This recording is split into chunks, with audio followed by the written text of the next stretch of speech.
Запланированное совещание с активом Сухума началось с инспекции ремонтных работ в парке имени Тараса Шамба. В недавнем прошлом, там, где сейчас выравнивается грунт и укладывается брусчатка, были заросли и запустения. Местная жительница поделилась воспоминаниями о состоянии парка и впечатлениями от проводимых работ. Я лес дремучий. Слава тебе, Господи. Я ждала этот день как Бога. Глава столичной администрации Беслан Эшба проинформировал президента, что на данный момент уже заменена дренажная система, чтобы вода не стояла в зеленых зонах и уходила в центральную ливневку. Проводится расчистка территории и планируется отремонтировать фонтан, сохранив его первоначальный облик. С рыбками, жившими в фонтане, все в порядке. Их на время ремонта переселили в фонтан парка имени Шинкуба. Уже пошли такие работы поверх, сверху, выравнивание грунта, укладка плитки. Восстановление фонтана работы ведутся. Фонтан будет воссоздан. Будет реконструирован. Да, в историческом виде, как он был. Восстановим, отреконструируем. Там была раньше карусель. И хотим здесь установить модную карусель с лошадьми, которая во всем мире есть. Сметная стоимость работ 17 миллионов. Средства выделены из бюджета столицы. Мы очень надеемся, что этот парк будет очень таким привлекательным местом для наших жителей, для туристов. Вот, насаждений очень много, высоких деревьев много, тени много. Планируем успеть до 30 сентября. Затем президент ознакомился с ходом восстановительных работ исторического комплекса смотровой площадки на подъеме к Сухумской горе. Одно из знаковых мест столицы уже полностью расчищено. Проведена шпаклевка стен, восстановлено кровельное покрытие. Будет новое освещение по всему участку.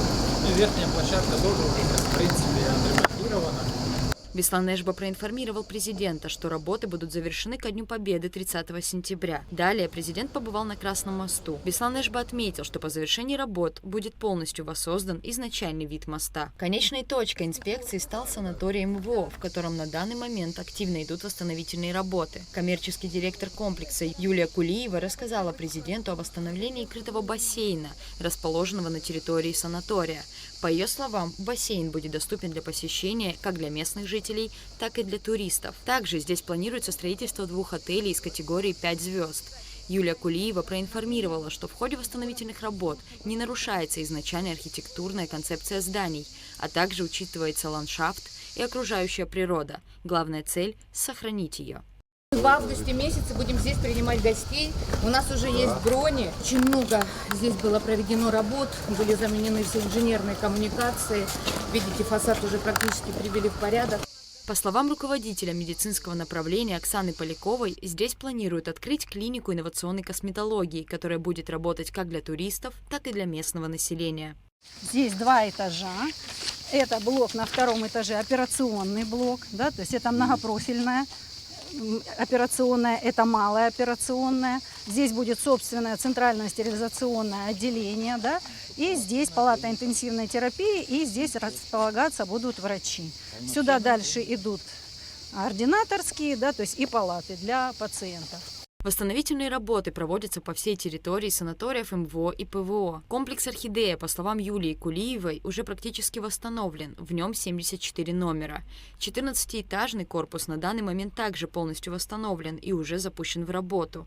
В нем 148 номеров. Проведены реставрационные работы прилегающего парка. Аслан Бжаня осмотрел и номера комплекса.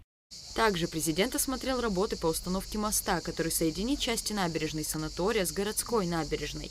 На данный момент установлены сваи и идет расчистка территории. Конструктивное предложение, весомые основания ему. Наша инспекция строительная они дали рекомендации свои, вот такое свайное поле, для того, чтобы потом соорудить мост. Они придерживаются этого предложения, в принципе, начали. Первым этапом, как рассказала Юлия Кулиева, завершение которого планируется в первых числах августа, будет запущено в работу 600 номеров. На данный момент территория санатория восстанавливается повсеместно. Запустили в работу и столовую. После инспекции по объектам президент провел совещание с активом Сухума, в котором приняли участие депутаты городского собрания и парламента республики. Беслан Эшба рассказал об итогах работы столичной администрации за первое полугодие. Так, доходная часть бюджета столицы выполнена на 124%.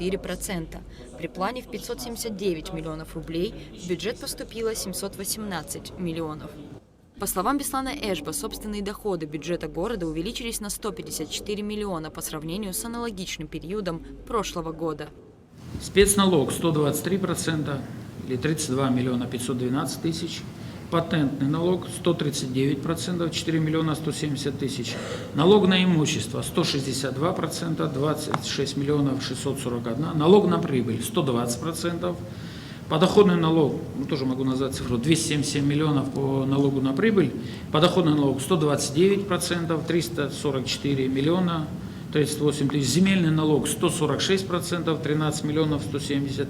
И акциз 87%, 16 миллионов 216 тысяч. Акциз, он, как правило, во втором полугодии превышает платежи более 100%. Это тенденция, она ежегодная, мы ее отслеживаем. Президент поблагодарил руководство города за подробный отчет, отметив, что в последние 3 года наблюдается положительная динамика в развитии столицы.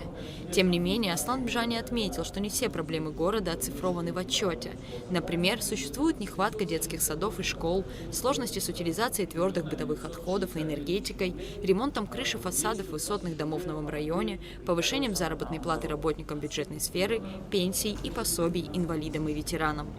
Речь идет о десятках миллиардов рублей, не об одном десятке. Мы можем об этом не говорить, мы можем все заморозить и медленно вот идти такими шагами вперед.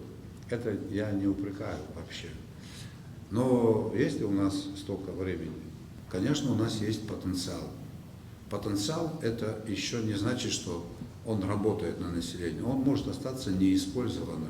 Коль скоро мы заявились и являемся независимым государством, прежде всего независимость нужно наполнить экономическим содержанием. Понятно, что наша страна туристическая. Вот здесь депутаты говорили о том, что вот кто-то строит гостиницы. Так, конечно, строят гостиницы, и это хорошо.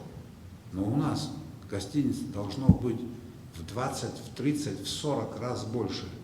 И финансовая модель сегодня выгодна, когда часть гостиницы никто не собирается никому давать право строить апарт-отели. Хотя сейчас это происходит не отрегулировано, чтобы там не было гостиничных номеров. Обычно соотношение делают 50 на 50. 50% гостиницы он быстро окупил, продав эти апартаменты. Мы получили свои деньги, и он освободился от всех преференций, потому что вложил много денег. Прибыль показал, и пошло, и поехало. И это связано с развитием аэропорта, с возможностью газификации. Аслан Бжани также рассказал, что в ближайшее время будет подписан указ, который будет зонировать территорию столицы и лимитировать строительство в городе. Насчет генерального плана развития города я ничего сказать не смогу. Это серьезный документ и большие деньги. Будет указ президента, который будет зонировать город Сухум и регламентировать некоторые вещи, связанные со строительством. Такой документ готовится. В ходе встречи президент обсудил с участниками совещания целый ряд актуальных вопросов. Рада Чачава, Алексей Гухава, Роберт Ломия, Абхазское телевидение.